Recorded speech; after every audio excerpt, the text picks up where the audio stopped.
Some of you might be wondering why the syllabus is broken down into 3 weeks of Camtasia and some relevant readings, but the tasks are kind of structured differently. Well, I did that so that you have as much time as possible to focus on your storyboard and your video and less time on superfluous tasks and discussions. That's also why I try to connect the discussion to your assignment and make it relevant for everybody. So this week, you are reading Chapter 7 in Clark and Mayer, applying the redundancy principle.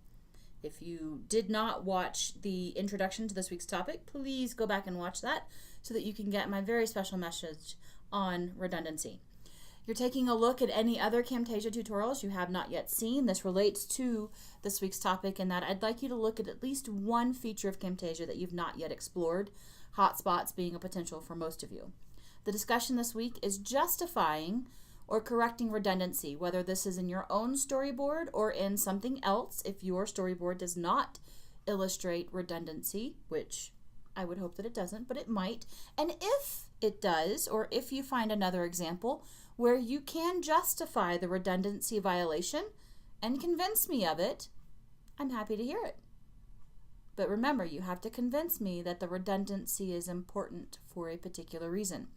And then last but not least, your storyboard is due this week. Remember, I did structure the due date to be slightly different, so it's not due on your typical Sunday evening. It's due a little bit later this week.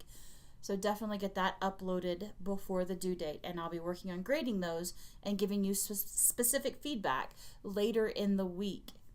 If you have any questions or concerns, you know how to reach me. I'm still here if you need some brainstorming. Heard some great techniques and tips and ideas from students last week who reached out to me. I know one person thought about using little Hot Wheels and possibly Legos to do some stop motion animation and play out some particular scenes that might be troublesome on roadways. Somebody else talked about possibly getting some friends to model particular aspects of signaling or putting on equipment. All great ideas.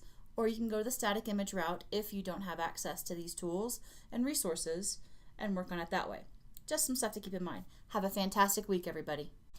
Use the on-screen navigation to access another section of this week's overview.